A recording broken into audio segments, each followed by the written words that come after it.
Muy buenas tardes. Es un gusto saludarles en nombre del Instituto Centroamericano de Administración Pública.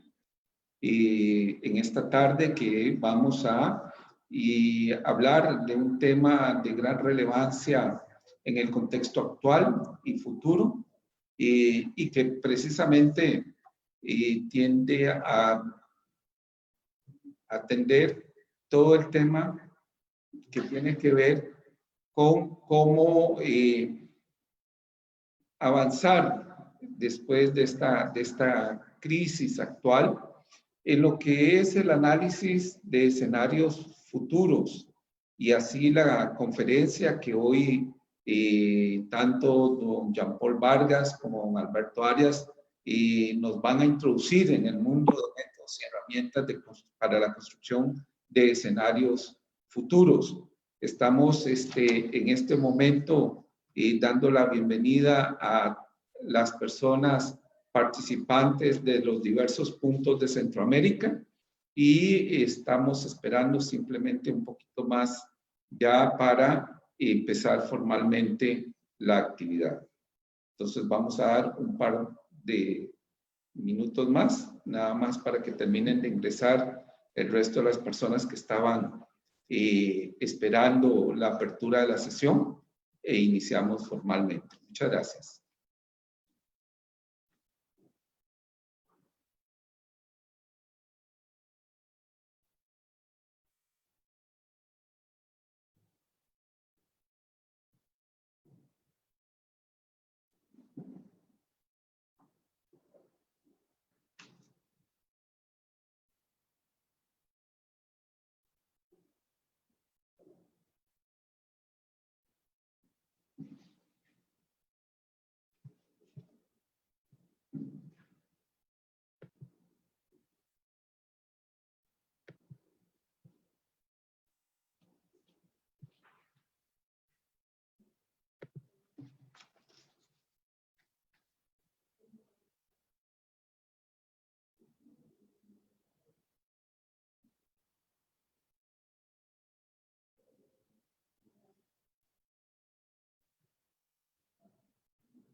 ¿Listo? Buenas tardes de nuevo. Ahora sí iniciamos formalmente. Buenas tardes a todas las personas que nos están acompañando y saludando desde diversos puntos de Centroamérica. Quisiéramos, en nombre de nuestro director, el doctor Alexander López, darles una muy cordial bienvenida a esta tarde, donde tenemos un nuevo encuentro para dialogar en este caso sobre el tema de métodos y herramientas para la construcción de escenarios futuros para el Instituto Centroamericano de Administración Pública. Esto es una forma de contribuir a que todas las personas que estamos en casa, algunos, ¿verdad? Así como don Jean Paul, como don Alberto, podamos también complementar nuestro teletrabajo, nuestras vacaciones o nuestra estancia con alguna actividad que nos permita alimentar con ideas ese estar en casa. Como mencionaba, hoy tenemos un conversatorio sobre el tema de métodos y herramientas para construcción de escenarios futuros. Básicamente, la idea es poder tener una introducción al tema. Posteriormente, y en el mes de mayo, vamos a desarrollar un curso mucho más completo, con mayor detalle sobre esta temática. Y la idea de hoy es poder introducir el tema, compartirlo con ustedes, que ustedes puedan también generar sus preguntas y aprovechar la experiencia de dos compañeros del Instituto Centroamericano de Administración Pública que ya tienen camino en este tema y del cual me honra mucho poderlos presentar. En el caso de don Alberto Arias Arguedas, él es nuestro encargado de la Unidad de Cooperación y Relaciones Internacionales. Es un internacionalista con una especialización en el ámbito de comercio internacional. Tiene estudios de posgrados en negocios internacionales en la Universidad Nacional de Costa Rica. Se ha desempeñado como asesor académico para la Rectoría Adjunta de la Universidad Nacional de Costa Rica, donde estuvo a cargo de la ejecución de iniciativas con alcance institucional. En materia de investigación, don Alberto ha colaborado con la Universidad de Oslo de Noruega, con el programa de Estado de la Región, el proyecto Dínamo Innovador de la Universidad Nacional y también en diversas investigaciones en el ICAP. También cuenta con una experiencia de trabajo y apoyo a organismos como Flaxo, BID, ELICE, CONAGUA en México, y en el ámbito específico del tema de prospectiva, se ha especializado en el uso de herramientas informáticas aplicadas al pensamiento prospectivos, como MICMAC, MACTOR, Morpol y Multipol. Miren, ni puedo decir esto, pero ya él nos va a explicar que es cierto, don Alberto. Muy bien. Entonces, don Alberto nos hará la presentación de introducción y para cerrar con broche de oro las presentaciones, nos va a acompañar el doctor Jean-Paul Vargas, quien es nuestro director de investigación y extensión del CAP. Es también el director del doctorado en políticas públicas y ciencias empresariales, que se desarrolla en varios países. Don Jean-Paul tiene un doctorado en Gobierno y Políticas Públicas de la Universidad de Costa Rica. Es máster en Política Mediática, Sociedad, Estado y Comunicación de la Universidad Complutense de Madrid. Es máster en Derecho Parlamentario, Elecciones y Estudios Legislativos, también de la Universidad Complutense de Madrid. Máster en Derecho Parlamentario y Técnica Legislativa de la Universidad de Castilla-La Mancha. Máster en Ciencias Políticas de la Universidad de Costa Rica. Máster en Administración de Negocios, con énfasis en Relaciones Económicas Internacionales de la Universidad Santa Lucía. Tiene además un diplomado en Estudios Políticos Aplicados en la Fundación Ortega y Gasset. Gregorio Marañón tiene una especialización en Negociación Política de Harvard University Extension School y es licenciado en Relaciones Internacionales con énfasis en Comercio Exterior de la Universidad Internacional de las Américas en Costa Rica. Se ha desempeñado como director de integración de la Secretaría General del SICA, alto consejero presidencial en la República de Costa Rica en el periodo 2012-2014. Cuenta con diversas publicaciones en materia de gobernanza, parlamentos, partidos políticos, políticas públicas y sociedad civil. Entre sus autorías y coautorías destacan la renovación parlamentaria y pluralismo democrático, un análisis para los casos de Guatemala y Costa Rica, la alternancia sobre el pluralismo democrático, gobernanza parlamentaria, factores político-institucionales en la función legislativa en Guatemala y Costa Rica, gobernar sin mayorías legislativas, relaciones ejecutivo-legislativo en Costa Rica, transfugismo, desafíos para la gobernabilidad parlamentaria en Centroamérica, ingeniería y comportamientos electorales en Centroamérica y República Dominicana, efectividad parlamentaria, incentivos y restricciones coalicionales en Nicaragua y Costa Rica, y el ocaso del presidencialismo en Costa Rica.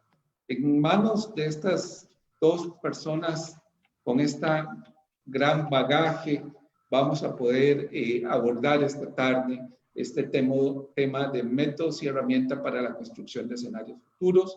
Por favor, en el espacio para quienes nos acompañan en Zoom, ahí tenemos, recuerden siempre, el espacio para preguntas y respuestas, igual para quienes nos acompañan por Facebook Live. Un gusto saludarles y por favor, don Alberto, usted puede comenzar su participación. Gracias. Muchas gracias, don Oscar. Un cordial saludo para el doctor Vargas y para todos los compañeros de soporte técnico que hoy nos están ayudando en la transmisión de este conversatorio. Un saludo muy especial para las personas que nos acompañan a través de los diferentes medios digitales. Y bueno, hoy voy a empezar hablando un poquito de lo que son métodos y herramientas para la construcción de escenarios futuros, y ya propiamente en la segunda parte el doctor Vargas nos hablará un poco de la construcción propiamente de estos escenarios. En primera instancia, mi aporte va a estar enfocado sobre estas herramientas y métodos. Y bueno, yo quisiera empezar diciendo un par de cosas que creo que son fundamentales como punto de partida. Y es que los que hemos estado vinculados con los procesos de planificación en diferentes instituciones, nos hemos encontrado que usualmente la estrategia institucional se formula o es impulsada por voluntades particulares. Usualmente estas voluntades particulares están reservadas para los estratos jerárquicos más altos de nuestras instituciones, de nuestras organizaciones, y pretenden o cometen un pequeño pecado al creer que son los que controlan los procesos organizativos, políticos y tecnológicos de nuestras instituciones.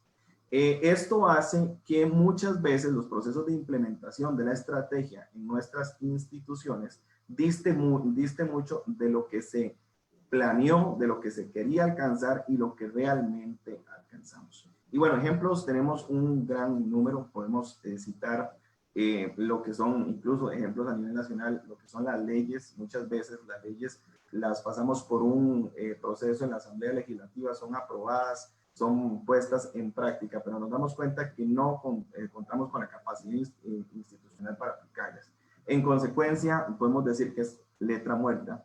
En otras ocasiones podemos orientar la estrategia y damos competencias, hacemos un recargo de competencias a instituciones que no tienen el recurso humano calificado para llevar a cabo la implementación, o que simple y sencillamente no cuentan con el recurso presupuestario, y esto necesariamente nos va a llevar a obtener resultados muy distintos entre lo que se quería, entre lo que era la estrategia institucional y los resultados que alcanzamos.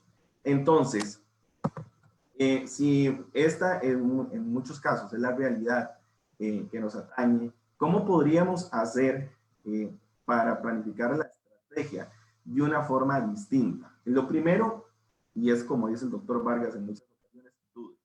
Y la primera duda es precisamente esta: no podemos pretender que los mandos o las altas estructuras jerárquicas controlan el proceso de implementación de la estrategia institucional. Los objetivos organizacionales, la otra idea importante, deben ser la base de un metadiscurso. Es decir, cuando construimos un discurso a nivel institucional, cuando construimos una estrategia, cuando construimos un plan estratégico, todos nos tenemos que identificar con este plan estratégico. De ahí que existan métodos como el True North, como el método Vision, para precisamente construir visiones institucionales donde todos los actores estén involucrados, tengan un rol específico y puedan caminar en la misma dirección. En consecuencia, tener un futuro claro, una visión de futuro claro, se vuelve fundamental para cada institución, para construir este metadiscurso y para poder tomar en consideración lo que es el proceso de implementación. Y de ahí que precisamente pensar en el futuro se vuelve una tarea apremiante, importante, porque las acciones que tomemos el día de hoy son las que van a determinar cuáles van a ser los escenarios del mañana. Y para eso, precisamente, el pensamiento prospectivo nos tiene 4 enfoques. Uno, lo que llamamos prospectiva basada en expertos, que básicamente ahí partimos del conocimiento de personas con alto grado de especialización en diferentes áreas que nos pueden dar luz sobre cómo se comportaría el futuro, las tendencias que podría tener el comportamiento de una institución, de un tema de importancia para la realidad nacional o simple y sencillamente para una institución de carácter privado. Tendremos también la perspectiva basada en modelos. Aquí ya echamos mano más de los datos y empezamos a analizar a partir de la historia, de cómo se ha comportado el fenómeno en estudio, y a partir de ahí vamos empezando a construir los posibles escenarios futuros. Tenemos también la perspectiva basada en tendencias, y esta básicamente lo que pretende es ver el impacto en el futuro que tendrían ciertos eventos, como por ejemplo las enfermedades infectocontagiosas de las que hemos sido víctimas recientemente. Nos han puesto a pensar en todas las posibles implicaciones que ha tenido esto para la realidad tanto nacional como regional y a nivel global. Y por último tenemos la perspectiva basada en contextos, que aquí lo que vamos a ver es la interacción de diferentes dimensiones, como las sociales, ambientales, políticas, económicas, y por qué no, ahora podemos hablar de las dimensiones virtuales. En resumen, métodos existen mucho aquí, básicamente enumero 11, pero podríamos hablar de que existen más de 30 métodos de análisis prospectivos, y cada uno con una finalidad distinta que va a agregar un valor al análisis base que vamos a realizar para la construcción de esos escenarios. Y bueno, ¿cómo funcionan estos métodos? Vamos a poner algunos ejemplos. Por ejemplo, el scanning radar. El scanning radar nos permite recolectar, analizar, segmentar información con fines tácticos y estratégicos. Esta es una técnica exploratoria, la podríamos llamar, que en principio nos permite sistematizar información para tener atención o prestar atención sobre las coyunturas, sobre las expectativas, sobre tendencias y percepciones que encontramos en el entorno. Aquí ya empezamos a considerar diferentes dimensiones, como lo que son las dimensiones sociales, ambientales, políticas, económicas, y esto nos permite ir identificando aspectos internos o considerar aspectos internos de nuestras organizaciones y externos, nos permite ir visualizando oportunidades y amenazas, y permite también crear la comprobación de hipótesis y establecer una vigilancia en las tendencias de cómo se va comportando los fenómenos que para nosotros son de interés. ¿Cómo funciona? Bueno, yo diría 3 elementos importantes a tomar en consideración. Lo primero es generar ese panel de control de las tendencias, expectativas, percepciones y coyunturas que son de nuestro interés, y darle seguimiento. Tenemos que empezar a actualizar constantemente la información, o sea, tenemos que mantener un monitoreo constante. Y muy importante, tomar en consideración todas aquellas dimensiones que les mencionaba, más los actores que interactúan dentro de ese escenario, dentro de ese entorno que es de nuestro interés. Otro método que podemos utilizar cuando hacemos análisis prospectivo, cuando estamos empezando a establecer esa base analítica para la construcción de escenarios, es lo que llamamos la rueda del futuro. Y esta se utiliza para identificar consecuencias potenciales de las tendencias y eventos. Es usada para tomar decisiones y para gestionar el cambio. Bueno, ¿cómo funciona? Básicamente, se identifica un cambio importante que hemos detectado dentro de nuestro entorno, y en primera instancia vamos a identificar cuáles son las consecuencias directas de este cambio, y en segundo lugar, cuáles son las consecuencias indirectas y las correlaciones que existen entre las mismas. Asimismo, vamos a analizar las implicaciones de estas consecuencias directas e indirectas, y vamos a empezar a analizar lo que es los cursos de acción. Otro método importante es el análisis de impacto tendencial. Este nos permite modificar extrapolaciones. Aquí vamos a echar mano de lo que son los datos, las tendencias históricas, y así vamos a ir identificando cuál sería el impacto de futuros eventos sobre esas tendencias históricas. Para ello podemos incluir cambios tecnológicos, políticos, sociales, ambientales y económicos. Y en términos generales, este método nos va a permitir identificar posibles contingencias. ¿Cómo funciona el análisis de impacto tendencial? Bueno, básicamente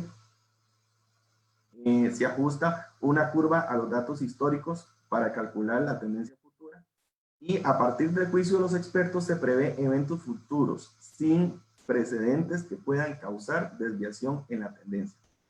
Para cada evento, los expertos van a juzgar la probabilidad de ocurrencia en función del tiempo y su impacto. O sea, aquí lo importante es identificar la probabilidad de que el evento ocurra. Y bueno, por eso es que se llama análisis de impacto tendencial. Evidentemente, los eventos que tengan más probabilidad de ocurrencia son los que van a ser de interés para nosotros a la hora de formular nuestros escenarios y posteriormente nuestras estrategias. Y bueno, un viejo conocido también, podemos hablar de lo que es el método Delphi, que aquí vamos a echar mano también de lo que son los expertos. Aquí lo que se busca es alcanzar un consenso entre los expertos y vamos a tratar de prever lo que son tendencias futuras. Una cosa importante a tomar en consideración del método Delphi es que este permite una retroalimentación controlada. ¿Qué quiere decir esto?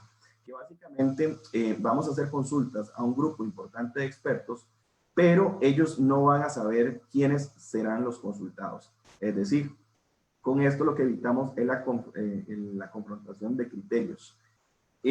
Naturalmente, el método funciona mediante una serie de pasos. Perdón, don Alberto. ¿Perdón? Un segundo nada más, que en algunos momentos se corta. Entonces, para que estés, por favor, cerca del micrófono. Gracias. Muchas gracias, don Oscar. Como les decía, el método funciona a partir de la definición de un problema. Vamos a establecer lo que es un equipo coordinador y vamos a seleccionar un grupo de expertos. Una vez que tenemos estos tres elementos, con el equipo coordinador construye un cuestionario en relación al tema y se le remite al grupo de expertos. Cuando recibimos el cuestionario, lo procesamos y identificamos los puntos de consenso y los puntos en los cuales no hay acuerdo. Se da un proceso de retroalimentación a los expertos y se hace un segundo cuestionario sobre los temas en los que no hay acuerdo. Y se repite el proceso hasta que haya un equilibrio en el sistema, o sea, hasta que alcancemos el consenso. Y a partir de ahí, entonces vamos a construir nuestros posibles escenarios. Y bueno, estos métodos anteriores, como vimos, echan mano de lo que es el análisis de tendencias, echan mano de lo que son los datos, echan mano de los criterios de expertos. Pero existen otras herramientas como lo que es el método MICMAC, que aquí ya entra en juego lo que es el análisis estructural. Y necesariamente cuando hablamos de análisis estructural, tenemos que tener en consideración lo que es precisamente la teoría general de sistemas. Y básicamente, en primera instancia, el método MICMAC nos va a permitir vincular ideas. Es una herramienta para vincular ideas, permite identificar variables esenciales para la evolución de un sistema, estimula la reflexión en grupo, aquí sí vamos a trabajar con un grupo, y permite la descripción de un sistema mediante el uso de matrices. ¿Cómo funciona? Bueno, lo primero es que tenemos que delimitar el sistema que vamos a estudiar. Se elige un grupo de trabajo que aquí pueden participar todos los actores necesarios que sean de interés para el proceso de investigación, y se elabora un inventario de variables que ese va a ser elaborado a partir del grupo y se va a definir cada una de esas variables. Una vez que tenemos esas variables, vamos a empezar a ver el nivel de influencia y dependencia que tienen la variable A sobre la variable B y la variable B sobre la variable A. Tres productos importantes vamos a obtener de este proceso. El primero es un plano de influencia directa donde vamos a identificar cuáles son las variables objetivo de ese sistema, es decir, las variables que son más influyentes y más dependientes dentro de ese sistema. Después vamos a obtener un plano de influencia indirecta, que ahí vamos a ver aquellas variables que por su nivel de correlación son importantes también para ese sistema y deberíamos considerarlas como variables objetivo para diseñar nuestra estrategia. Y además vamos a obtener un plano de influencia potencial, es decir, aquellas variables que en el presente de repente no tienen un rol importante dentro del sistema, pero dados ciertos eventos en el futuro podrían generar un cambio importante dentro del comportamiento del sistema mismo. Entonces, a partir de esto, interpretamos los resultados, como les decía, en términos de influencias y dependencias, y ya tendríamos identificadas cuáles serían nuestras variables objetivo, y podríamos crear una estrategia con el fin de modificar el comportamiento de esas variables para llevar ese sistema hacia donde nosotros queremos que esté. Ahora, hablamos un poco de las variables, pero también tendríamos que hablar de los actores. Los actores son importantes dentro de un sistema por el hecho de que tienen cierto grado de libertad al actuar dentro del sistema. En otras palabras, las decisiones que los actores estén tomando el día de hoy van a influenciar el comportamiento del sistema el día de mañana. En consecuencia, conocer cuáles son los escenarios de confrontación, cooperación y neutralidad dentro del sistema se vuelve fundamental. Entonces, para esto, el método MACTOR lo que nos permite es construir un cuadro de estrategia de los actores. En segunda instancia, vamos a identificar los retos estratégicos y los objetivos asociados, y vamos a analizar lo que son convergencias y divergencias entre objetivos. Es decir, aquí vamos a empezar a confrontar los actores y nos vamos a dar cuenta cuáles podrían funcionar mediante una lógica de cooperación, cuáles por sus objetivos estratégicos están directamente confrontados y cuáles tienen un comportamiento neutral. A raíz de esto vamos a poder hacer un análisis, o vamos a evaluar la relación de fuerza que tienen los actores dentro de ese sistema. Es decir, ¿y cómo vamos a evaluar esa relación de fuerza? A partir de la dependencia que tienen los actores que forman parte de ese sistema. Entre más dependiente sea el actor A del actor B, más poder de acción va a tener el actor B sobre el actor A. Y así sucesivamente vamos a ir identificando cuáles estrategias podrían tener éxito y cuáles definitivamente no tendrían capacidad de fructificar debido a que no tienen una relación de fuerza significativa. En consecuencia, aquí es donde podríamos decir que se formulan las hipótesis de futuro, una vez que ya conocemos las variables, una vez que conocemos las tendencias, una vez que conocemos los datos. Y en consecuencia tenemos una base analítica lo suficientemente fuerte, lo suficientemente robusta para iniciar lo que sería la construcción de los diferentes escenarios. Okay. Desafíos siempre existen. Siempre existen estos desafíos a la hora de implementar este tipo de herramientas. Uno de los principales es la disponibilidad de recursos, tiempo, capital financiero. Otro es la disponibilidad de expertos. A veces no es difícil conseguir los expertos. Y bueno, los dos más importantes, diría yo, es integrar la prospectiva en el desarrollo de la estrategia como tal y lograr la interacción entre los sectores, es decir, entre los actores, aquellos que necesita que trabajen de forma cooperativa. En términos generales, yo lo dejaría por aquí. Como les digo, hay muchos más métodos, hay muchas herramientas. Tenemos, en el caso de MICMAC y MACTOR, software libre que podemos utilizar para hacer el análisis y otras herramientas que también nos facilitan un poco lo que es la sistematización de información y la valoración de resultados.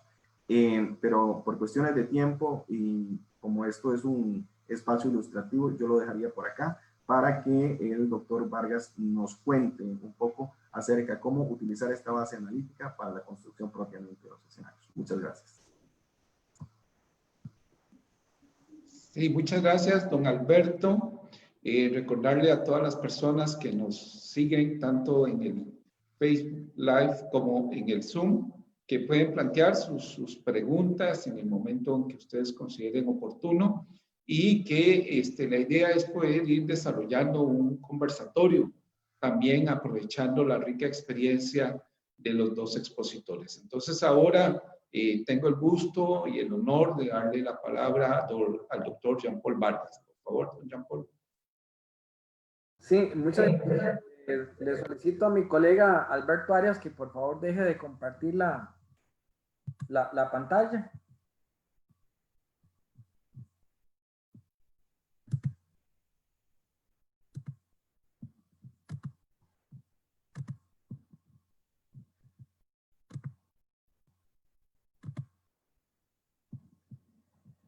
Un gusto en saludarles. Yo quisiera poder desarrollar rápidamente un poco algunas orientaciones básicas sobre la forma en que podemos construir escenarios en tiempos de incertidumbres. Ya mi colega Alberto Arias ha venido señalando que esto es una serie de análisis que tiene toda una arquitectura y una serie de elementos tecnológicos y conceptuales que se empiezan a aglutinar conforme el objeto de nuestro estudio. Y en el marco de esa diversidad de elementos, yo voy a centrarme a hablar sobre escenarios desde una perspectiva general, puesto que cuando analizamos escenarios, a su vez hay toda una serie de vertientes y de escuelas que tienen que ir con escenarios dinámicos, escenarios progresivos, inclusive lo que se conoce como los modelos backmapping o de regresiones de escenarios que nos permiten entender realidades complejas. Y para ello parto de 5 conclusiones. Primero, tenemos que aprender a gestionar nuestras ignorancias. Segundo, ¿qué es un escenario? Tercero, ¿por qué aprender a formular escenarios? Cuarto, ¿para qué hacer uso de los escenarios? Y finalmente, ¿cómo hacemos un escenario? Sobre el primer punto, aprender a gestionar nuestras ignorancias, debemos de partir que hoy en día la sociedad es cada vez más compleja. Compleja por la diversidad de opciones que tenemos para resolver un asunto, pero también compleja porque en ella convergen cada vez más elementos de conocimientos multidisciplinarios y transdisciplinarios. Por ejemplo, cuando vamos a comprar a un supermercado, tenemos un conflicto de decisión porque tenemos muchas opciones de pastas de dientes que podríamos escoger para poder satisfacer nuestras necesidades. Entonces, también hablamos que este aprendizaje de gestionar nuestras ignorancias se debe porque hoy en día tenemos corrientes de sobreinformación, donde esta información no necesariamente siempre es potable. Y que además estas nuevas corrientes de información no solamente son los medios tradicionales escritos, sino hoy más que nunca hay una diversidad de elementos. Hace 20 años, cuando uno estudiaba para un doctorado, el problema de desarrollar un tema de tesis doctoral es que solía haber poca información para la tesis. Sin embargo, hoy en día, cuando se hace, por ejemplo, una tesis doctoral, el desafío es precisar, porque más bien tenemos a la inversa una gran cantidad de información. Y es que en este sentido tenemos que aprender a gestionar incertidumbres. Incertidumbres que vienen primero porque tenemos incertidumbres teóricas. Muchos de los conceptos que venimos usando, que venimos trabajando, de los enfoques, se quedan cortos para entender lo que está ocurriendo. Pero también tenemos incertidumbres prácticas, porque la habilidad de los actores para operar en estos contextos de complejidad y de incertidumbre no son necesariamente los mismos, como señalaba don Alberto Arias, de hace 5 o 10 años. Lo que hace 10 o 15 años se hacía y era un factor de éxito, hoy en día no nos permite poder prepararnos para ello. Cuando hablamos de gestionar las incertidumbres, debemos tomar en cuenta al menos 7 factores fundamentales. El primero de ellos, tenemos que prepararnos para lo desconocido. Y esto solamente es posible a través de los cambios culturales. Tenemos que lograr converger sobre horizontes futuros compartidos, horizontes que nos permitan integrarnos como sociedad, donde inclusive las luchas político-viscerales tienen que quedar a un lado para hacer la apuesta sobre un modelo de desarrollo del Estado. Tenemos que empezar a aprender a analizar los ciclos de tendencias, pero también los ciclos de ruptura, para pasar a un tercer estadio, que quiere decir los ciclos de estabilidad. Y allí, en este segundo punto, es donde precisamente el análisis de escenarios nos ayuda y nos da una llave para poder resolver este misterio. Cada vez más tenemos que entender las tendencias de percepción, las tendencias de los hechos, pero también las tendencias de las expectativas. Porque cuando tenemos más incursión tecnológica, la sociedad tiende a incrementar sus expectativas sobre la satisfacción del servicio público. Y es que cuando hablamos de los ciclos de ruptura, estos suelen ser cada vez más frecuentes y más rápidos. Y tenemos que entender por qué se empiezan a dar estas rupturas. Ahí podemos identificar que estamos viviendo cambios de paradigma, que debemos de saber insertarnos de forma estratégica, pero también de forma inteligente. Y estos dos elementos nos ayudan a constituir lo que llamamos crear la matriz de oportunidades, que son puntos de inflexión, y lo podemos ver en estos días con respecto a los modelos educativos. Ante la crisis y los efectos de la pandemia, la formación virtual ha asumido cada vez un valor protagónico. Inclusive el uso de la plataforma Zoom se ha incrementado. Cada vez más la mayoría de las personas hicieron un salto cuantitativo y cualitativo para el acceso de la sociedad digital. Y difícilmente podemos volver a esquemas de antaño, puesto que el agua cambia y nosotros también cambiamos. Y bajo este concepto es a partir de ahora que empezamos a constituir las formas de cómo se van creando y construyendo nuevas lógicas. Y este tipo de entendimiento es posible a través de identificar aquellos temas que nos hicieron exitosos en un momento, pero a raíz del ejercicio de escenarios, de modelajes, nos permite identificar otras áreas temáticas en las cuales podemos incursionar y también podemos tener efectividad. Por eso tenemos que aprender sobre todas las cosas a ser eficientes y eficaces en la inestabilidad. Si ya de por sí era difícil ser eficiente y eficaz en un periodo ordinario, tiende a ser más difícil cuando vivimos momentos de crisis, momentos de disrupción.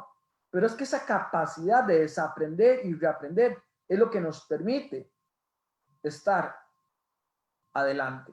Y por ello tenemos que aprender a transformar lo cotidiano, ver muchas de las cosas simples y normales que han estado en nuestra vista, que ejercen un papel fundamental de innovación y de transformación.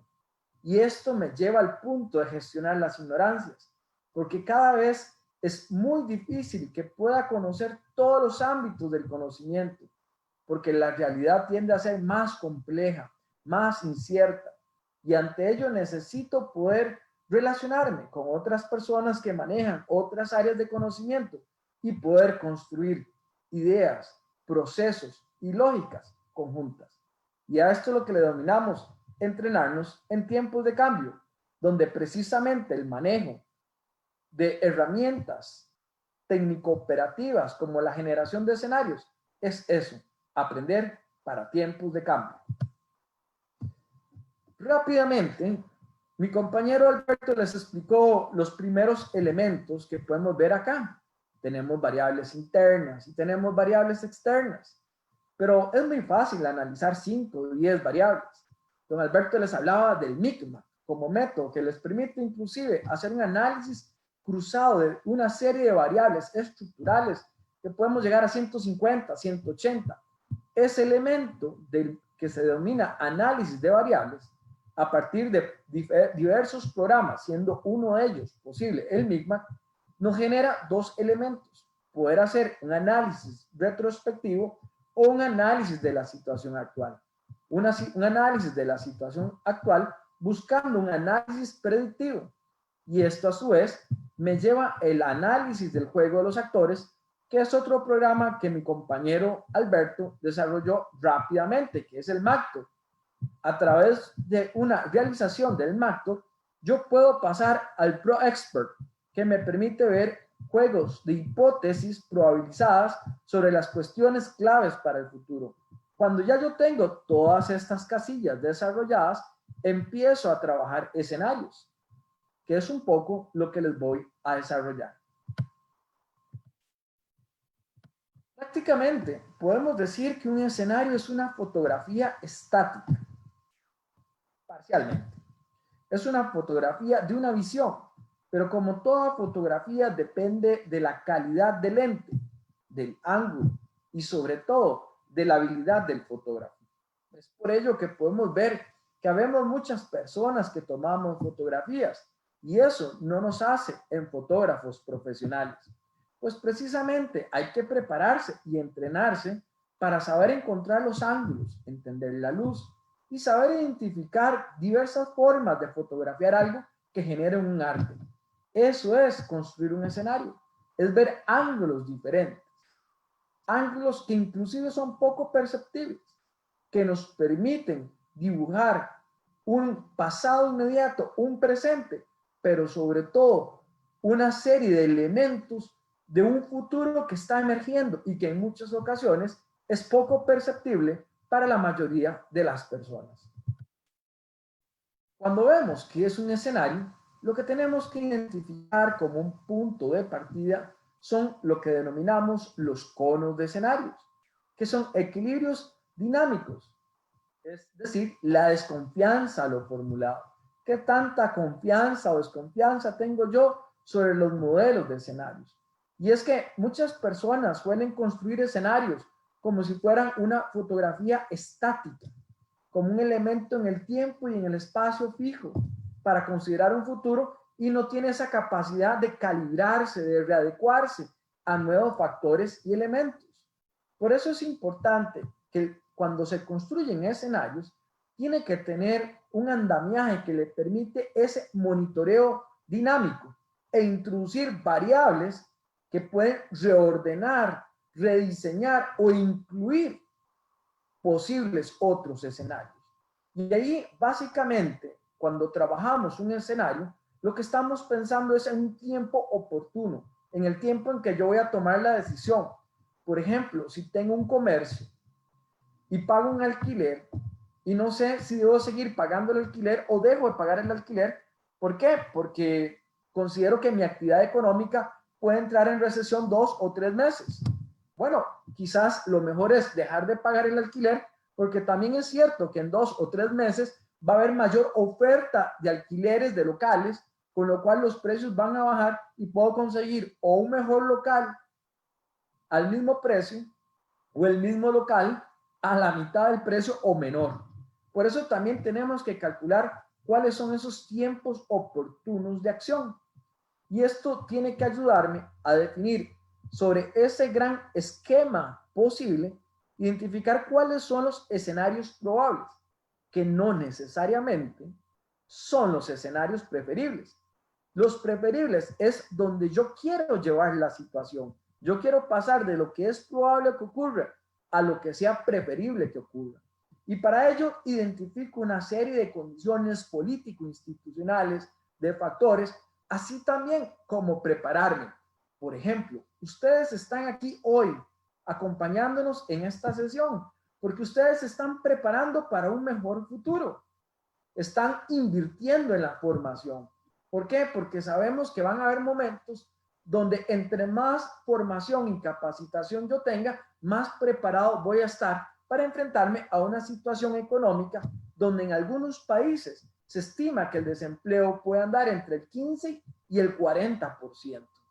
Por eso, entonces, lo que estamos haciendo es, ante ese escenario probable, me estoy preparando para tener mejores condiciones, para que eso preferible se convierta con un trabajo estratégico, planificado y orquestado sobre una situación presente, pero con miras al futuro sobre la situación posible. Y esto, a su vez, me permite una mayor capacidad de reacción ante entornos complejos. Puede ser que se venga una situación la cual yo no consideré en ninguno de mis escenarios, pero solo el hecho de haber construido esto me prepara de mejor forma para poder reaccionar ante ellos. Por ejemplo, cuando una persona entrena artes marciales, por decir algo, Kung Fu, y practica golpes y bloqueos, golpes, bloqueos, patadas, y va a combatir, posiblemente no le van a atacar con ninguno de los elementos que ha estado preparándose. Pero cuando viene un golpe, tiene una capacidad de reacción sin haber pasado un proceso de análisis y reflexión profunda, un elemento instintivo. Convertimos un acto racional un elemento instintivo. Y esto es lo que aprendemos construyendo escenarios. Entre más vamos construyendo nuestra vida en diferentes contextos y entornos, cada vez más generamos este tipo de pensamiento de forma instintiva para enfrentar la complejidad y las incertidumbres. ¿Por qué aprender a formular escenarios? Y es que en toda situación de cambio tenemos un elemento de negación, de confusión, de temor, de frustración, que nos obligan a seguir haciendo más de lo mismo. Y esto nos genera energía no dirigida. Y esa energía no dirigida nos lleva al caos.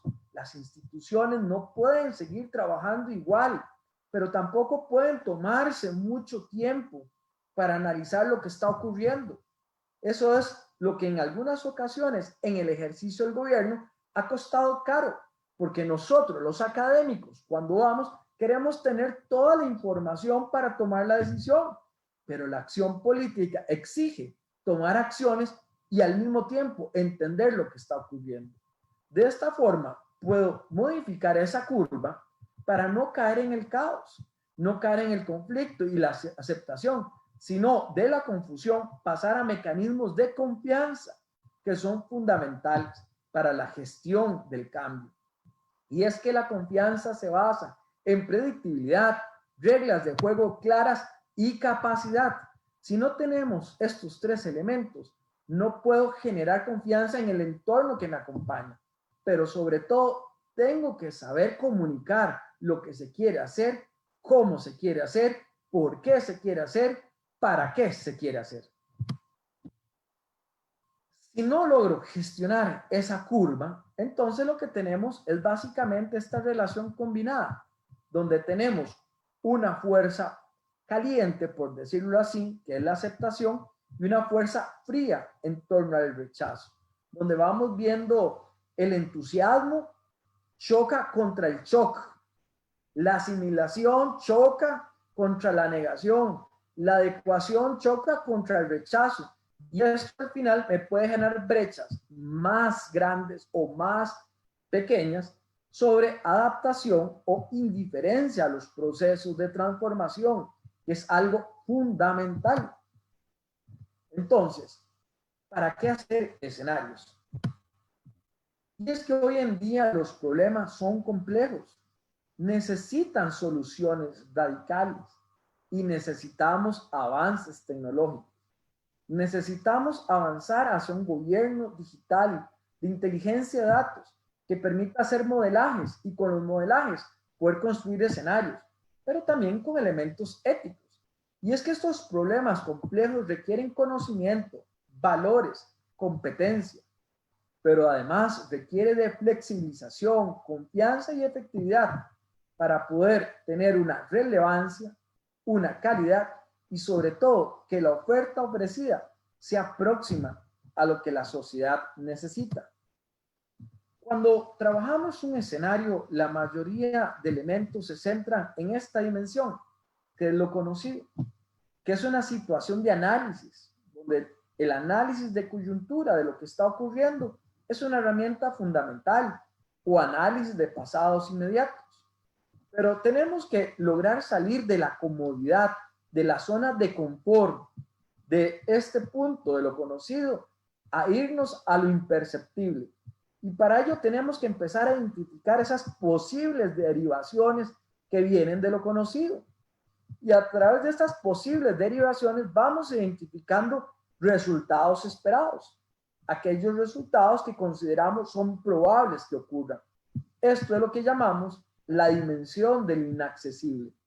Sin embargo, conforme vamos trabajando y vamos encontrando resultados encontrados, vamos teniendo un proceso de validación sobre las herramientas que hemos aplicado y de esta forma encontramos lo negado, aquello que no estábamos considerando y que nuestra mentalidad no nos permitía encontrar. Por ejemplo, desde los análisis de Big Data ya se hablan de algoritmos emocionales que permiten identificar las expectativas y percepciones emocionales de la sociedad respecto a una solución u otra. Y en fin, de esta dimensión de lo negado, tenemos que llegar a impulsar una crisis paradigmática que son elementos donde lo viejo no ha muerto y donde lo nuevo no ha nacido. Y en ese claroscuro pueden surgir los monstruos, como bien lo decía Gramsci. Y son estas crisis paradigmáticas, son sobreposiciones como una cebolla de capa tras capa, donde ocurren y viven diversos paradigmas al mismo tiempo, diversos enfoques, diversas posturas, diversos procesos.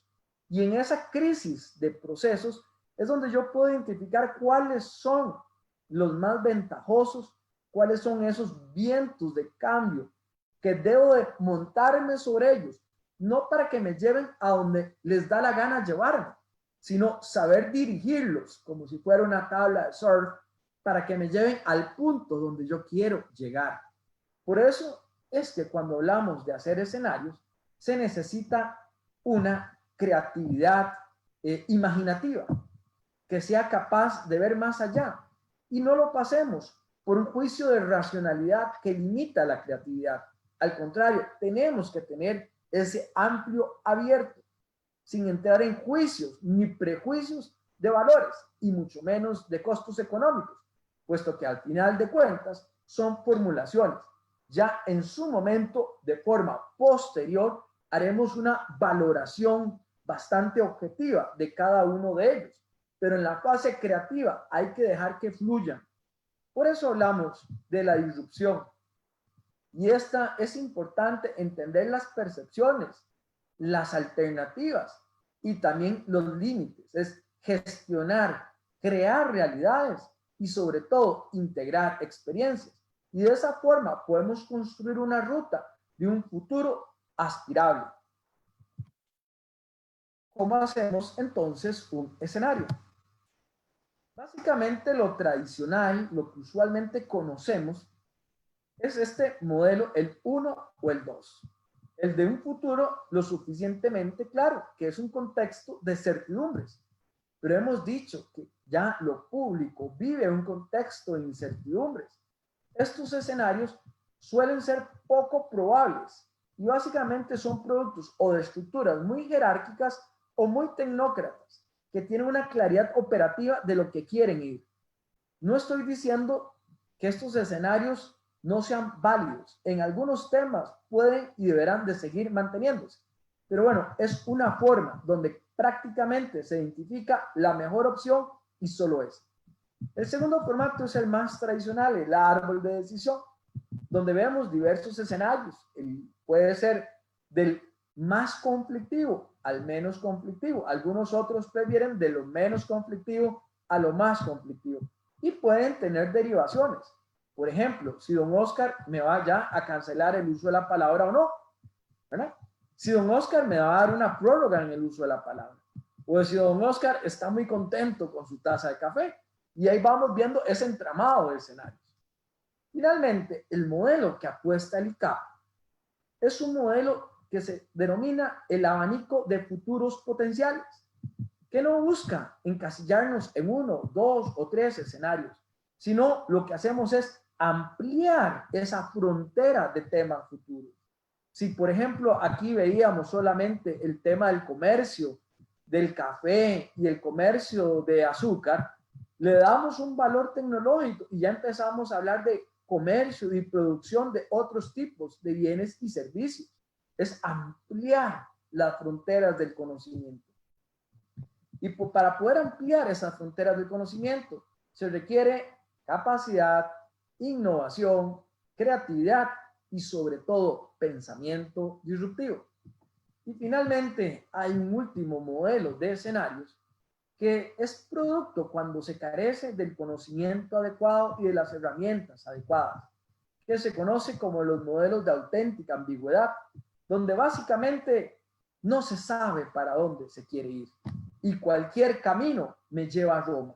Y entonces simplemente vemos que cuando se construye una política pública, por ejemplo, en una situación de crisis, empezamos a copiar modelos de todos los estados sin tener una visión y un horizonte certero de cuál es el modelo al cual queremos apostar.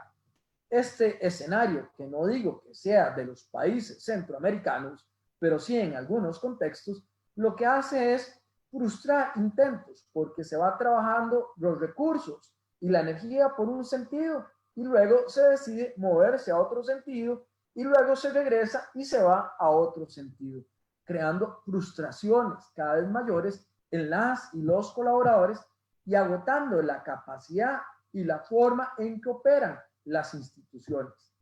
Desde luego, para hacer un salto cuantitativo en este nivel del abanico de futuros, es importante las alianzas público y privadas, pero no como las solemos conocer, sino las alianzas público-privadas como elementos que ayuden a pensar, a concebir y a participar el Estado en aquellas áreas donde el Estado o no tiene las capacidades o las está desarrollando o no tiene los recursos.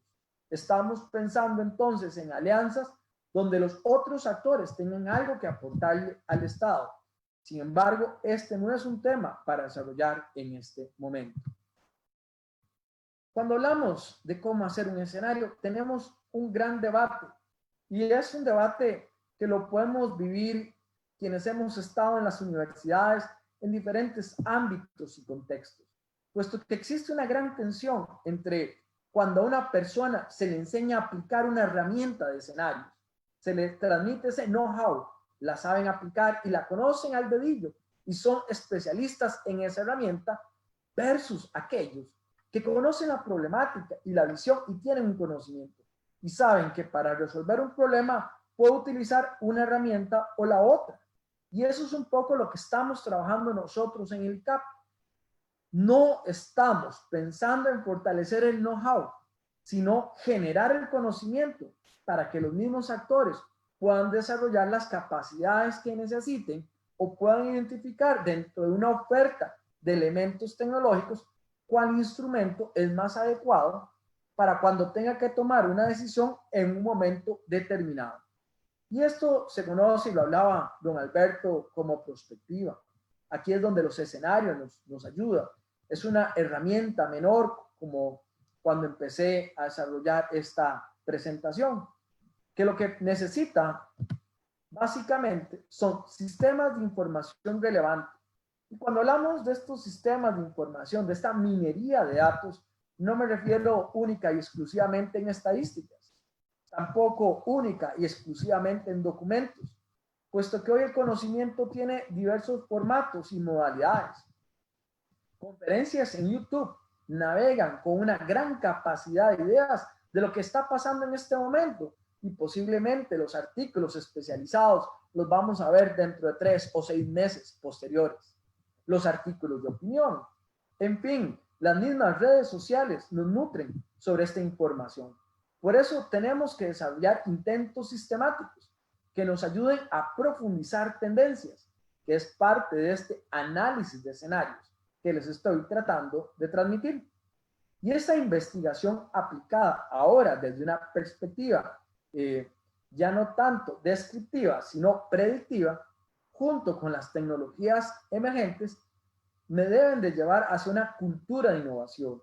Y esto es en dos sentidos: procesos de reflexión y de planificación estratégica y la preparación para los procesos de cambio institucional o, en el peor de los casos, los procesos para liderar los cambios cuando las coyunturas me los imponen.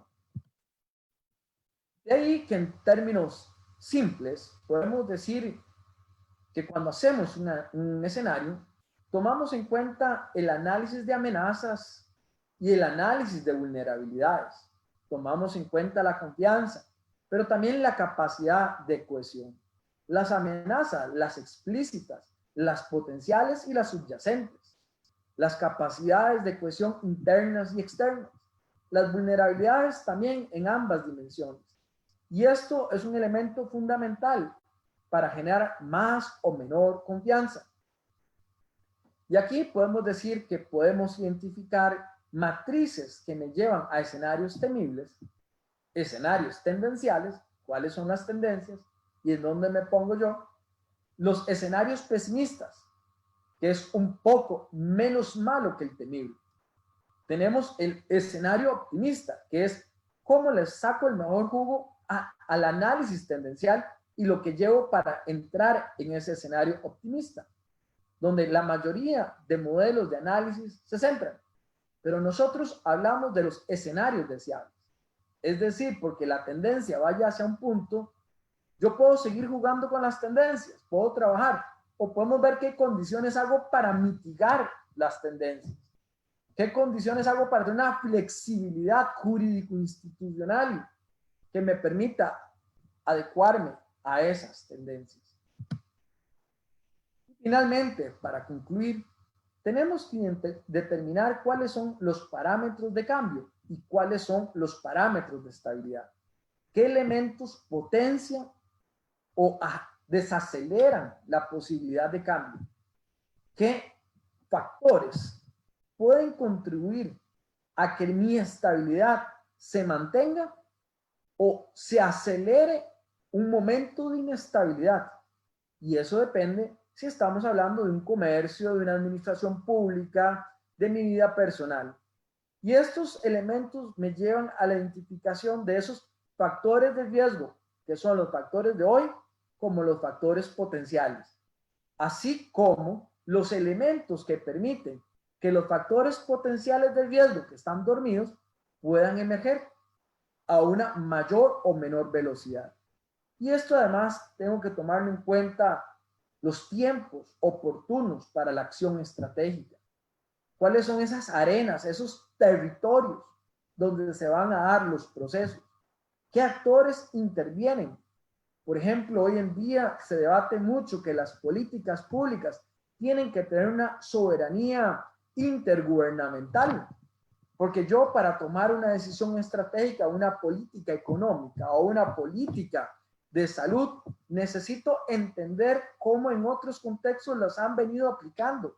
Tiene que haber una transferencia de conocimiento, tiene que haber una puerta abierta que me permita ese diálogo, pero al mismo tiempo, mientras yo la estoy implementando, estoy nutriendo a otros actores en contextos semejantes o diferenciados. Y además, ¿cuál es la matriz de recursos actuales y potenciales a los que tengo acceso? Por ejemplo, Costa Rica puede modificar una partida presupuestaria para tener más recursos y comprar equipo médico, pero la oferta y demanda ya cambió y no están manejándose los mecanismos tradicionales y ordinarios de la oferta y la demanda.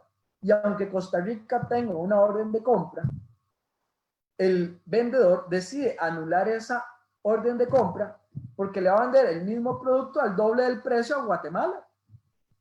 Y ya Costa Rica se quedó sin el producto, o el país que sea.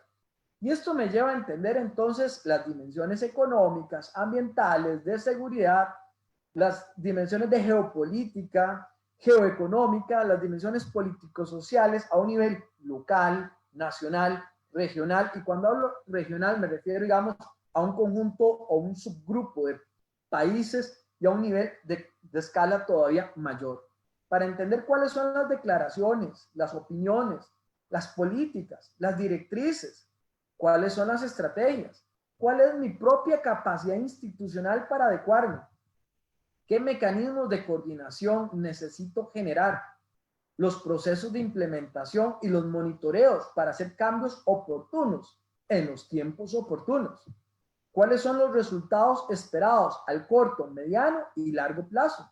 Porque puedo implementar una acción que me da un resultado bien hoy, pero que a la postre, dentro de 5 o 10 años, me genera otro tipo de crisis. ¿Cuáles son los impactos? ¿Cuáles son los aprendizajes? Y sobre todo, los mecanismos de difusión que retroalimentan y que se genera una gestión del conocimiento asertiva. Y con ello le doy la palabra a mi colega, don Oscar Quesada.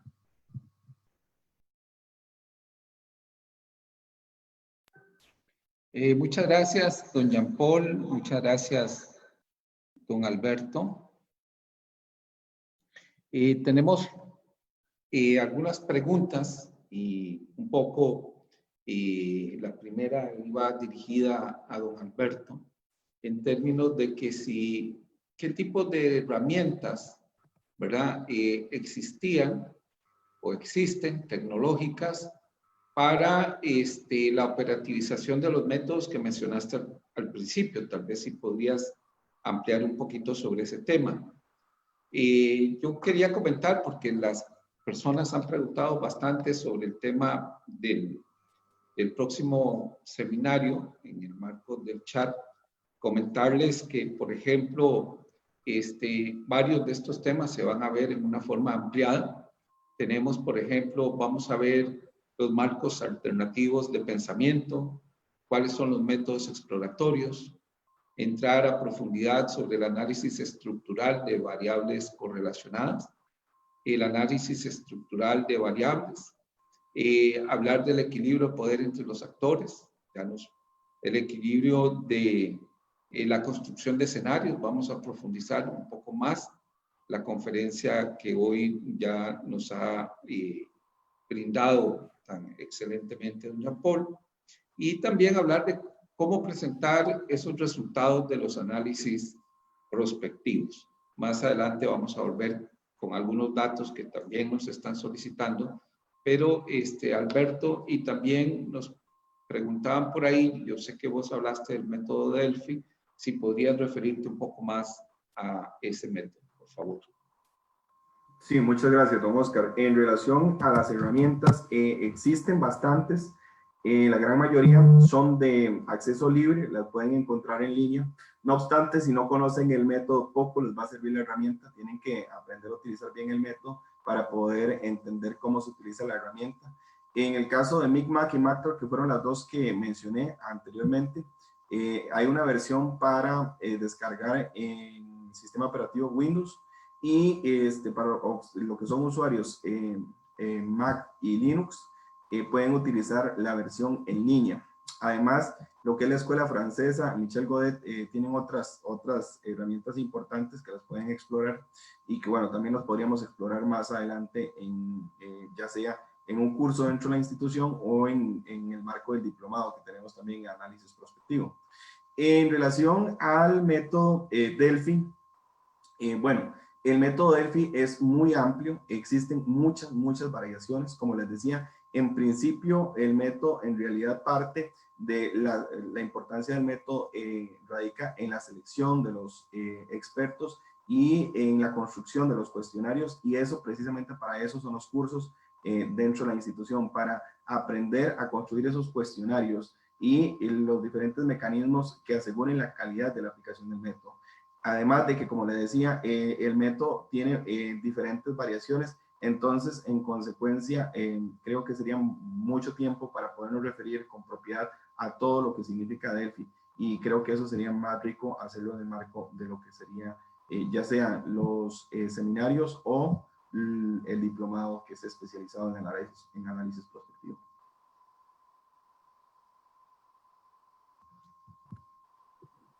Muchas gracias, don Alberto. Para don Jean-Paul tenemos varias intervenciones.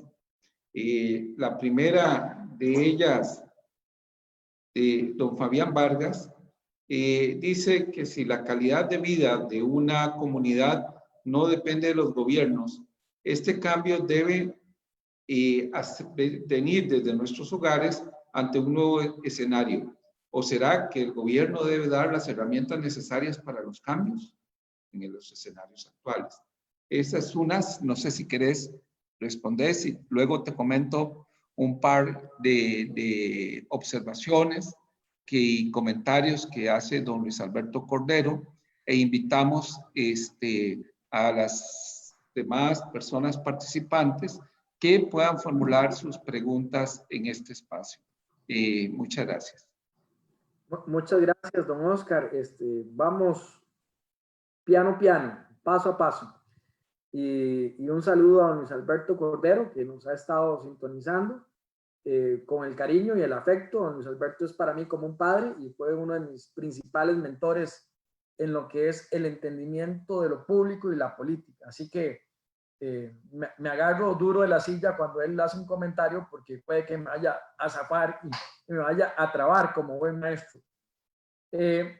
Cuando hablamos de la calidad de vida, no es una cuestión única y exclusivamente de las familias. Desde luego es un elemento fundamental, pero también la capacidad de desarrollo de una familia depende, en algún contexto se le ha denominado de la generación de oportunidades que da el Estado y de los mecanismos de ascenso social. Antes, por ejemplo, se nos enseñaba que si yo estudiaba mucho y hablaba varios idiomas, podía triunfar en la vida.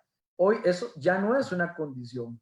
Y pareciera ser que en estos contextos globales, inclusive previo a la crisis COVID, uno de los principales elementos que permite eso que se denominaba mecanismos de ascenso social, eran las redes de contacto, los networking, ¿verdad? Networking que cada vez tienden a ser más globales. Sin embargo, eso lleva a otro fenómeno complicado, y es que cuando hablamos de mecanismo de ascenso social, es porque quiero subir de clase porque le da un carácter despreciativo a la clase de donde provengo. Por eso, inclusive hay enfoques que ya ni siquiera hablan de generación de oportunidades, sino lo que se tiene que hacer es un proceso de dignificación y de generación de capacidades. Y el Estado ahí tiene un rol fundamental y protagónico. Ahora, que hemos tenido estados de estados, gobiernos de gobiernos, pero es que el Estado tiene la función no solamente de reconocer a partir del andamiaje del Estado del Derecho, sino también dar las condiciones objetivas para el ejercicio y disfrute de esos derechos. A usted el Estado le puede decir, tiene la educación gratis, tiene la salud gratis, pero no le da las condiciones para tener un sistema de educación bueno o tener un sistema de salud competente. Por ejemplo, yo estudié en una escuela pública, estudié en un colegio público y me permitía lograr muchas cosas. Hoy en día vemos que la mayoría de la gente dice que voy a heredarle una buena educación a mi hijo o a mi hija y apuesta a un colegio privado. Bueno, tenemos que hacer una recuperación por lo público.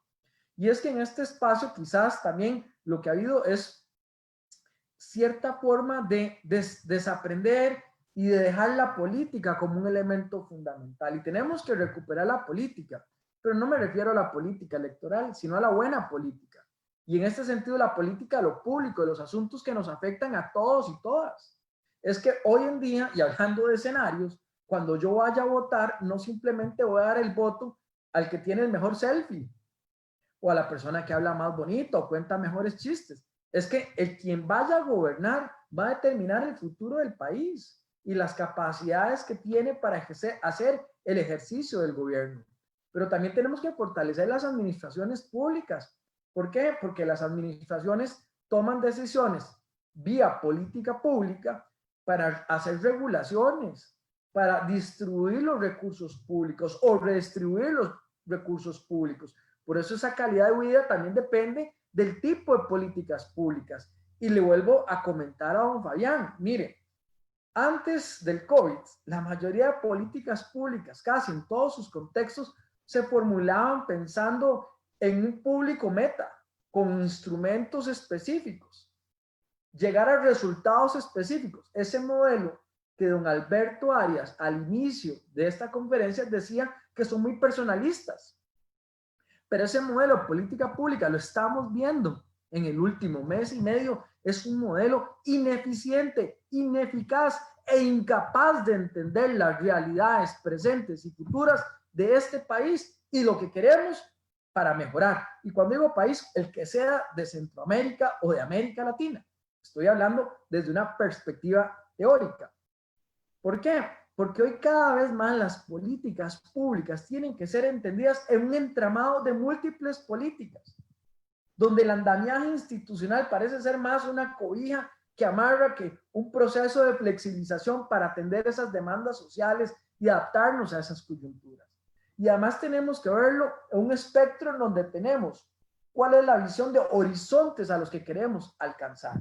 Es exactamente como tratar de definir el tipo de cambio de la moneda nacional al dólar, con excepción del Salvador y Panamá, que son economías dolarizadas, vía constitución política. Y pues esos cambios nos pueden llevar a una crisis económica de estar modificando la constitución para ajustarlo.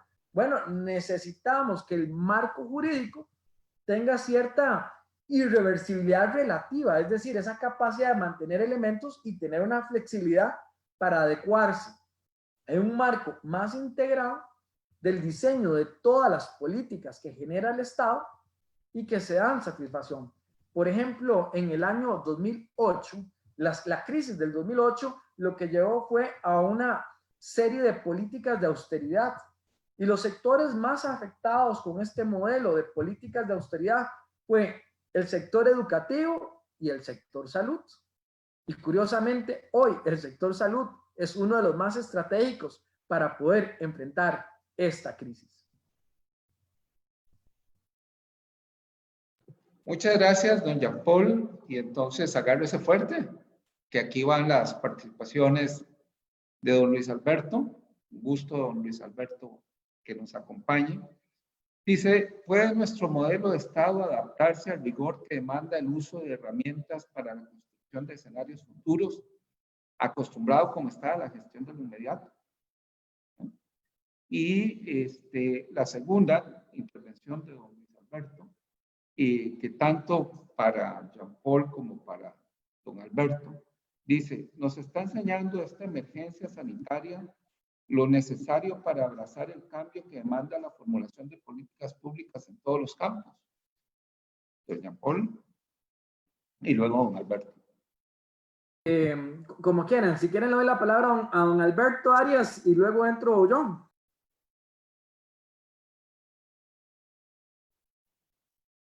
Bien, don Alberto.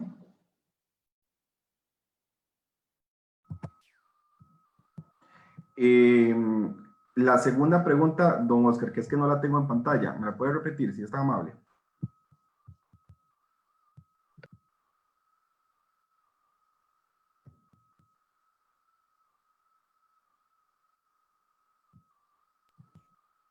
Nos dice don Luis Alberto que si nos está enseñando esta emergencia sanitaria lo necesario para abrazar el cambio que demanda la formulación de políticas públicas en todos los campos.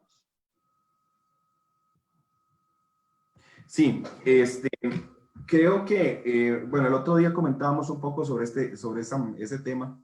Me llama la atención poderosamente que si ustedes analizan, por ejemplo, lo que es el informe del Foro Económico Mundial sobre riesgos globales 2020, para el caso de la pandemia, ya existía una alerta temprana en ese informe, en informe Global Risk 2020.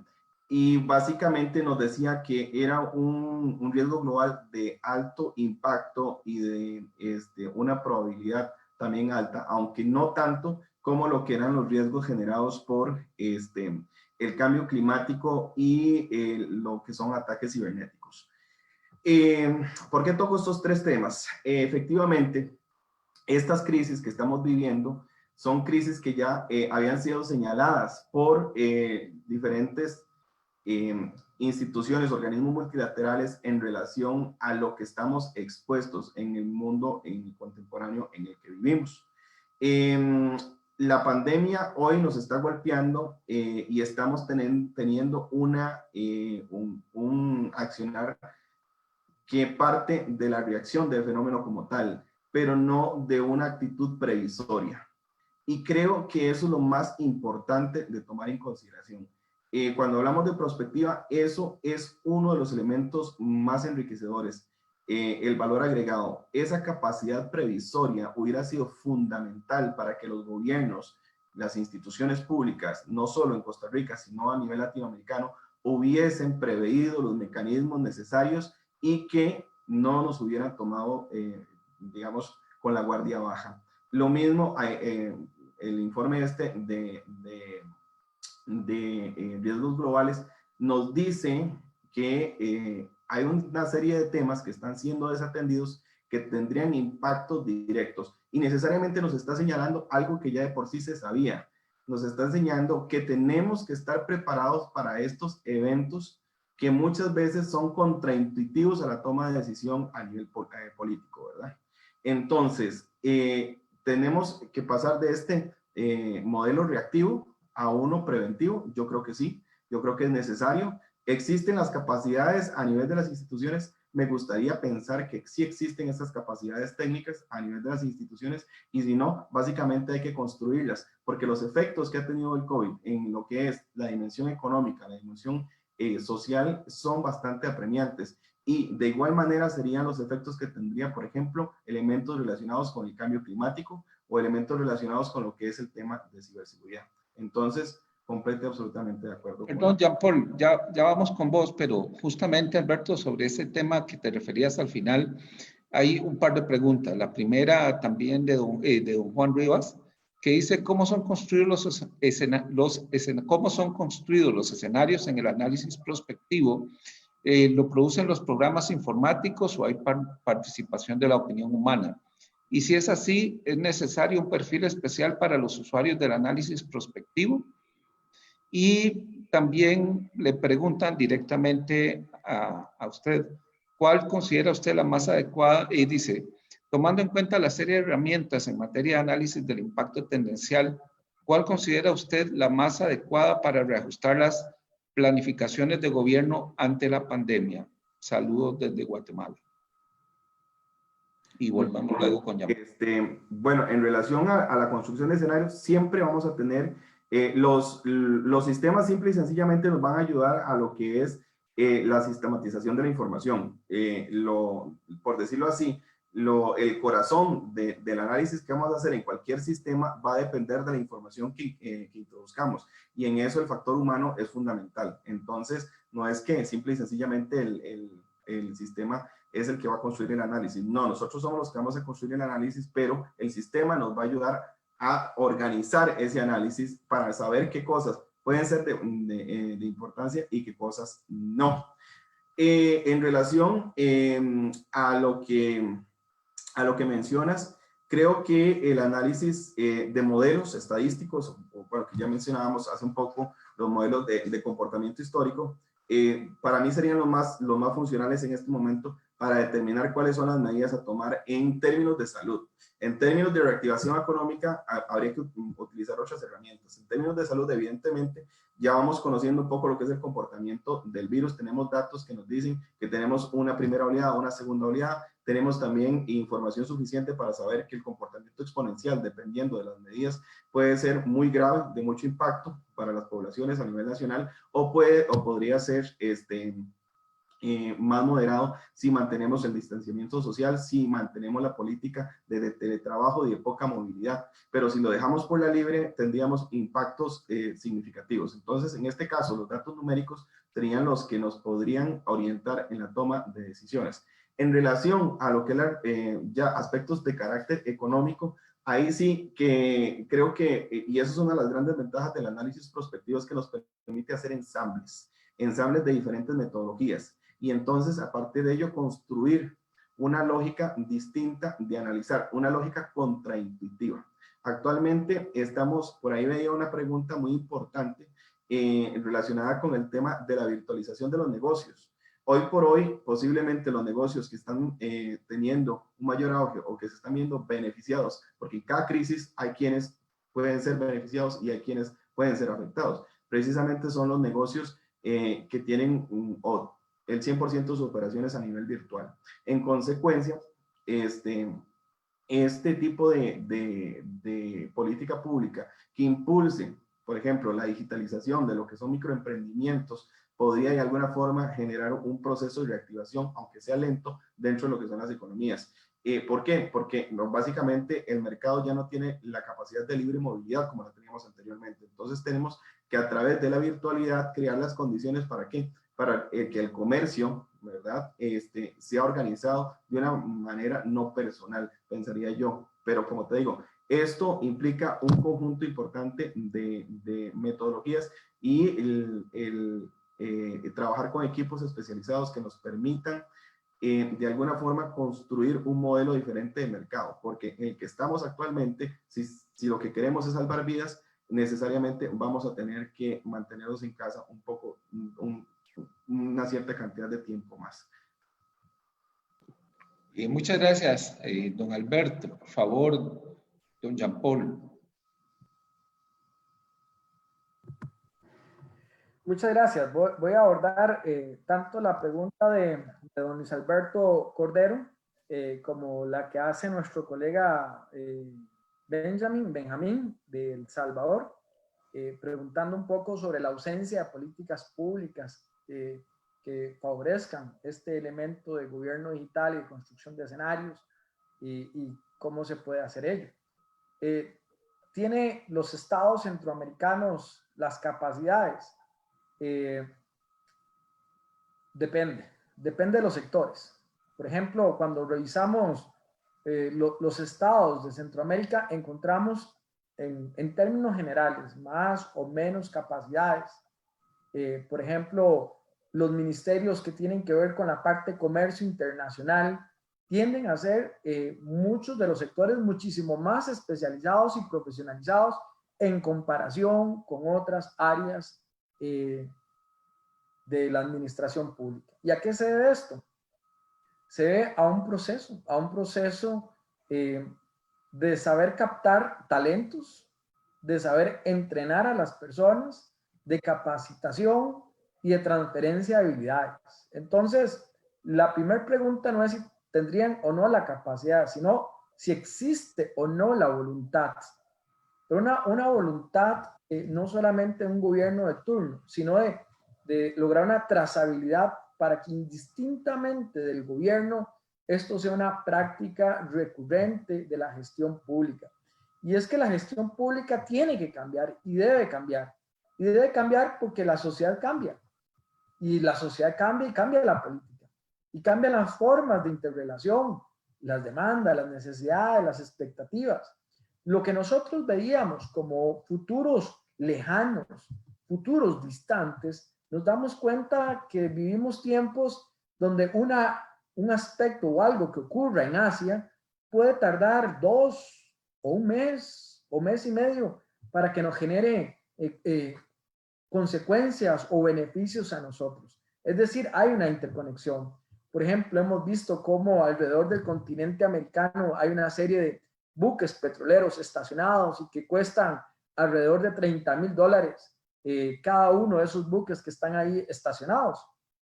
Bueno, esto puede ser también amenaza de crisis o de oportunidades para poder entender estos elementos. Entonces, los gobiernos sí están preparados. De hecho, muchas de las presidencias de América Latina trabajan en estas herramientas, pero las trabajan a nivel de las presidencias.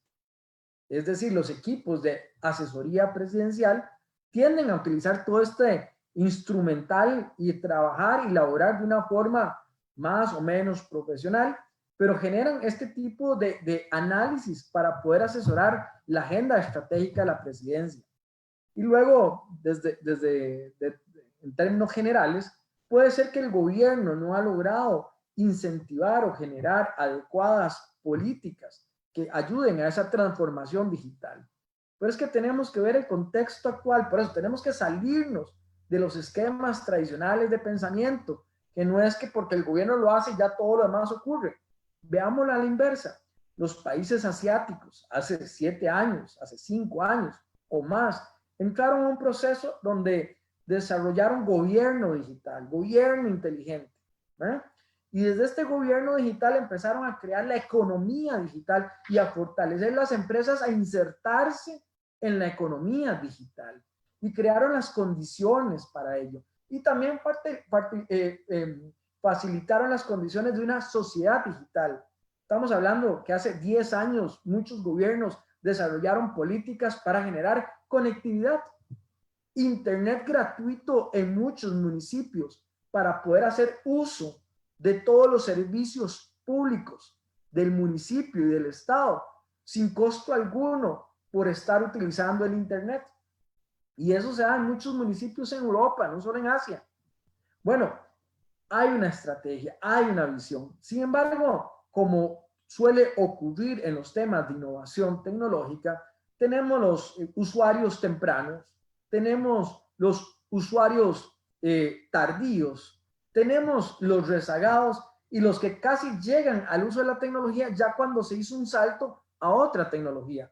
Es como decir que en este momento yo le lleve de regalo a don Alberto Arias un fax para que pueda mandar sus cartas, cuando ya todos utilizamos el WhatsApp o el Zoom o otro tipo de herramientas. Y Alberto me va a decir, ¿y de dónde consigo yo papel para esta cosa? ¿Eh? Y además Alberto tiene una conciencia de que ya no imprime nada, solo imprime lo básico, ¿verdad? Vemos cómo están estos choques de paradigmas.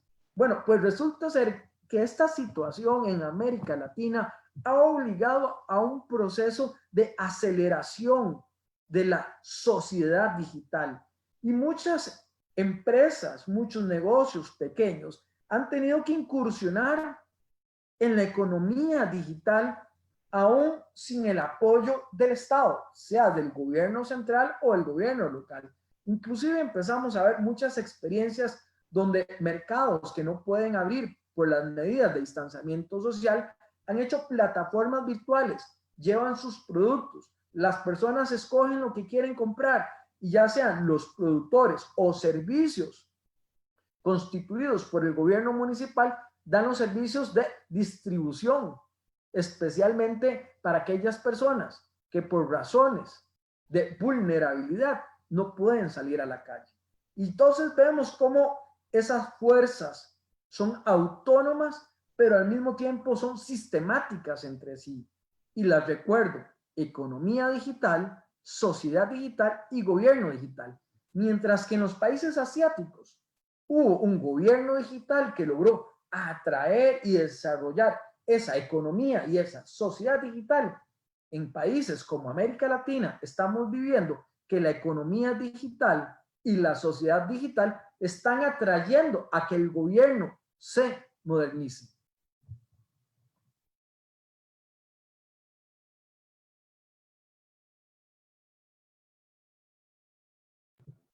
Muchas gracias, don Jean Paul. Yo creo que estamos entrando ya en la línea final de este conversatorio. Y don Alberto, hay dos temas acá que le van a involucrar directamente, así que se los comento. La primera, de parte de don Daniel Vargas, nos menciona que sería extraordinario ensayar la construcción y análisis de escenarios desde un ámbito de acción municipal, ¿verdad? Donde se pueda identificar los factores de éxito inherentes a una zona y estos sean aprovechados para el desarrollo de un modelo que permita no solo el desarrollo económico, sino también social y de equidad. Desde acá, desde el ICAP, se ha promovido experiencia a nivel de desarrollo local en temas, por ejemplo, como blindaje climático, ¿cierto? ¿Qué tal si nos comentas un poquito sobre este tema? Y la otra pregunta es cómo aplicar las herramientas de construcción de escenarios futuros a una agenda parlamentaria. Me parece que tal vez vos te puedes referir a estos dos temas, recordando que también esto va a ser parte de las vivencias, de la formación y de la formación que vamos a tener en el curso sobre métodos y herramientas para la construcción de escenarios futuros. En realidad, el ICAP está comprometido no solamente con los procesos de modernización de las instituciones públicas, sino también con la actualización y profesionalización del servidor público de toda la región. Y estas herramientas realmente nos ponen en perspectiva y nos ponen al frente del conocimiento en muchos temas. Definitivamente pensar y planificar como hacíamos hace algunos años a partir del pasado ya no es suficiente, y en este momento generaría una vulnerabilidad muy grande tanto a nivel nacional como local, así que de nuevo les invitamos a que les tengan interés en la participación del taller, que nos escriban y veremos la forma en que puedan participar. Don Alberto, por favor. Muchas gracias, don Oscar. Y bueno, yo me voy a referir al tema de blindaje climático, pero el tema de una agenda parlamentaria se la voy a dejar al doctor Vargas, que es un conocedor en la materia. En relación a lo que mencionaba don Oscar, claro que hemos trabajado en el nivel local a través de lo que es la gestión del riesgo. Y bueno, esto fue un proyecto que tuvimos en el que desarrollamos una metodología para lo que era el blindaje de infraestructura pública. Y aquí combinábamos lo que era la gestión del riesgo con el análisis prospectivo. Y básicamente a partir de lo que era la construcción de escenarios de cambio climático para identificar cuáles eran, por decirlo así, las variables estresantes que podrían experimentar las infraestructuras públicas en un horizonte de 10, 20 años, producto de lo que era la variabilidad climática y el cambio climático. Fue una experiencia bastante interesante. Trabajamos en 18 municipios a nivel regional y en todos generamos diseños técnicos para precisamente algún proyecto en específico donde consideramos estas variables de futuro. No obstante, también estamos desarrollando una beta de investigación aplicada relacionada, además de lo que es la gestión del riesgo por desastres naturales, sobre lo que es la gestión inteligente del territorio. ¿Y por qué? Como les decía, mucho de trabajar con prospectiva requiere también la elaboración de modelos. Actualmente, la información que tenemos de nuestros municipios, de nuestras regiones, de lo local, muchas veces genera insuficiencia de datos para la toma de decisiones. ¿Y por qué? Bueno, al final de cuentas es que el espacio es una variable que todos damos por sentada, porque básicamente todos los días interactuamos en el espacio y damos por un hecho que siempre va a estar ahí, pero poco entendemos realmente cuáles son los factores que dinamizan el crecimiento o el desarrollo de un polo de atracción turístico o un polo de atracción industrial. Entonces, mucho del trabajo que estamos realizando es a través de la gestión inteligente del territorio, que básicamente esto lo estamos enfocando con lo que son sistemas de información geográfica, ir identificando precisamente cuáles son los factores de competitividad que tienen cada uno de los espacios municipales, por decirlo de alguna forma, y explotar esas capacidades. Muchas veces nos damos cuenta que un municipio tiene exactamente las mismas condiciones para desarrollar una actividad, digamos, por mencionar algo, el turismo, que otro, pero las condiciones de desarrollo son verdaderamente, digamos, las diferencias son realmente significativas. ¿Y por qué ocurre esto? Bueno, hay una serie de factores que están asociados a lo que es el desarrollo del territorio. Y en consecuencia, el tener esos modelos, entender cuáles son precisamente las riquezas, tener un inventario en términos de riqueza turística, tener un inventario de saber cómo está distribuido el territorio en términos agrícolas, en términos industriales, saber exactamente dónde están los polos de pobreza, cuáles son los elementos que generan esa pobreza, tener información clara de la red vial de comunicación, de los servicios que existen dentro del cantón, cuáles son precisamente sus fortalezas en términos de productividad, cuáles son sus debilidades, cuáles son los elementos que deberíamos mejorar para crear una conectividad con polos de desarrollo de este territorio, son elementos fundamentales al momento de crear un modelo de desarrollo local, ¿verdad?, que nos permita de alguna forma conectar con esa visión de futuro, con esa visión prospectiva de hacia dónde queremos ir. Y bueno, eso es como para mencionar tres temas en que realmente trabajamos digamos, en diferentes niveles en la institución. Y muchísimas gracias, don Alberto. Y dejamos pues ya el cierre de esta parte técnica a don Jean Paul. Un fuerte abrazo y un saludo a Laura Prado, gran amiga, quien también estuve en sus manos ejerciendo y trabajando en la Asamblea Legislativa de la República de Costa Rica hace ya algunos años y fue mi mentora en temas de comunicación política. Así que un fuerte cariño para doña Laura Prado. Quisiera comentarle en términos generales que el CAP, desde el año 2019, en el segundo semestre, estuvimos trabajando una propuesta para desarrollar prospectiva parlamentaria.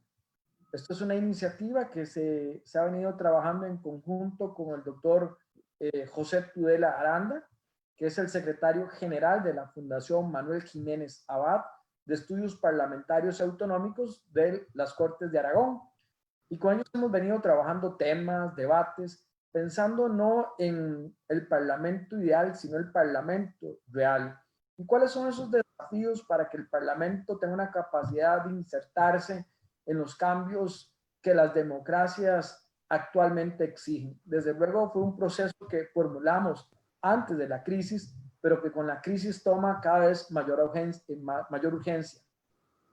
Esta iniciativa también se ha venido trabajando de la mano con el Parlatino, que es el organismo internacional que recoge a todos los parlamentos de América Latina. Y de hecho, la iniciativa fue aprobada justo hace un par de meses, pero por el tema de la crisis ha estado un poco stand-by hasta que la vida de los parlamentos retome.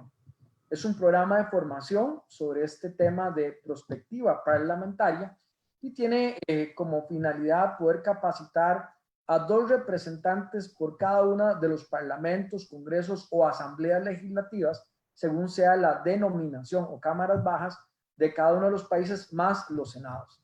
Desde luego que es un espacio cerrado, pero luego pensamos tener un proceso todavía mayor y más abierto al público en términos generales. Y tiene como finalidad que cuando se construya una ley, también se trabaje ese análisis de prospectiva. Es decir, cuáles son los efectos y cuál es la situación de este proyecto de ley en un entramado institucional, viendo las relaciones, efectos colaterales y decisiones vinculantes en el corto, mediano y largo plazo, así como poder tomar las capacidades del andamiaje institucional como factores de viabilidad presupuestaria, entre otras que ya se viene haciendo. Este proceso también se centra en prospectiva parlamentaria para fortalecer las capacidades del control político, que es fundamental y además coexistencial a nuestras democracias occidentales. Este curso de alta especialización, desde luego, tiene una serie de elementos como repensar los modelos de planificación estratégica y las lógicas en que están actuando las administraciones públicas. Otra parte tiene un elemento de contexto teórico y práctico de una perspectiva integral donde se van dando y dotando habilidades y transferencias desde las experiencias prácticas de personas que han estado en el ejercicio del poder, como también de quienes hemos estado en procesos de análisis del poder. Y también hay un tercer componente bastante sólido sobre instrumentos tecnológicos, que por cierto lo dirige nuestro colega Alberto Arias aquí presente, que básicamente es un inventario de una serie de mecanismos tecnológicos que ayudan a dar soporte a la toma de decisiones para poder manejar datos todavía más complejos.